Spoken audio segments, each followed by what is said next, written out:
আল্লাহর গজব পড়বে তাদের উপর যারা মসজিদের সভাপতি সেক্রেটারি হয়ে ইমামদেরকে 5,000 টাকা বেতন দিচ্ছ, অথচ মসজিদ ফান্ডে টাকা থাকা অবস্থায় মসজিদ ফান্ডের টাকা দিয়া মানুষ পেশাব করবে সেটা উন্নত হচ্ছে, মানুষ পায়খানা করবে ওই পায়খানা ওই শৌচাগার উন্নত হচ্ছে, কিন্তু আমার একজন ইমাম সাহেবের বেতন বাড়াও না।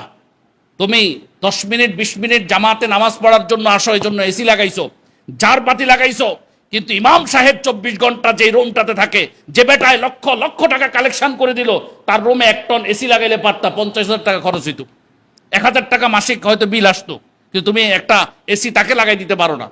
এসি তো দূরের কথা, একটা ভালো ফ্যান, যে ফ্যানগুলো একটু ব্র্যান্ডেড ফ্যান, সেগুলোর বাতাসগুলো কিন্তু একটু শীতল, সেটা লাগায় না। ওই টিনের ফ্যান কতগুলো আছে না, ওই যেগুলো আপনার এখানে দোলাই খালে বানায়, ওই দোলাই খালের ফ্যানগুলো আনি একটা লাগাই দে 1500 টাকা, এর মাথার উপরে লাগাই দে। আর কত কত মসজিদে আছে দোলাই খালের ফ্যানও না।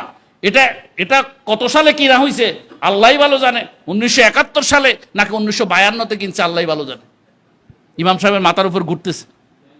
হ্যাঁ, তাহলে আমরা কেন আমরা নিজেদেরকে এই জায়গায় উপস্থাপন করতেছি কেন? আমি আমি আল্লাহর দোহাই লাগে আপনাদের কাছে, 1 নম্বরে জিজ্ঞেস করবেন কোন ইমামতি করতে গেলে, 1 নম্বরে যে এই মসজিদে গত বছর কতজন ইমাম ছিলেন, এর আগের বছর কোন ইমাম পরিবর্তন, অর্থাৎ এই মসজিদের বয়স কত, তো বলবে মসজিদের বয়স 20 বছর, তো ইমাম পাল্টাইছেন কতজন, এটা একটু প্রশ্ন করবেন। ওয়াল্লাহি যদি আপনি এই প্রশ্ন করেন না করে যান ঢুকেন, তো কালকে একজনকে পাশা বেড়ে লাথি মেরে বের করছে, আপনাকে ওই জায়গা মতো দিয়ে বের করবে। কালকে একজনকে ফাঁসা বেড়ে লাথি মেরে মারছে, তো আপনাকে অন্ডকোষে লাথি মেরে বের করবে। মিয়া, মানুষের লজ্জা শরম চলে গেছে ইমামদের গায়ে হাত তোলে, মানুষ কত নিচে নেমে গেছে। আজকে খবর মৌলভীবাজারে রাজনগরে এক ইমাম সাহেবকে বেদমভাবে পিটিয়েছে, নাক টাক সবকিছু আমি দেখলাম। এখন আমাদের সিলেট নেতৃবৃন্দ গেছে, সিলেট থেকে মৌলভীবাজার গিয়ে সেবা দিচ্ছে, দেখেন আইনি সেবা। আমরা রাজনগর থানার ওসিকে ফোন করেছি, সেখানে তাকে মারছে। তারপরে ওই চাঁদপুরের মতলব উত্তরের 1 নম্বর ওয়ার্ডের চেঙ্গারচর এলাকায়, সেখানে একজন ইমাম সাহেব সুদের বিরুদ্ধে বয়ান কেন করলো এবং তাকে কেন অন্যরা সাপোর্ট করলো? ইমাম সাহেবকে তো বিদায় করে দিছেই।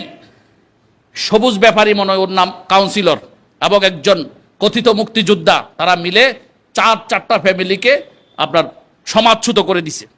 তো আল্লাহর ওয়াস্তে নিজেকে বেইজ্জতির জায়গায় নিবেন না। আমি জানি এই চেয়ারটাতে বসলে আমাকে কিছুক্ষণ পরে একজন লাথি মেরে উঠাই দিবে, আমি এখানে কেন বসলাম।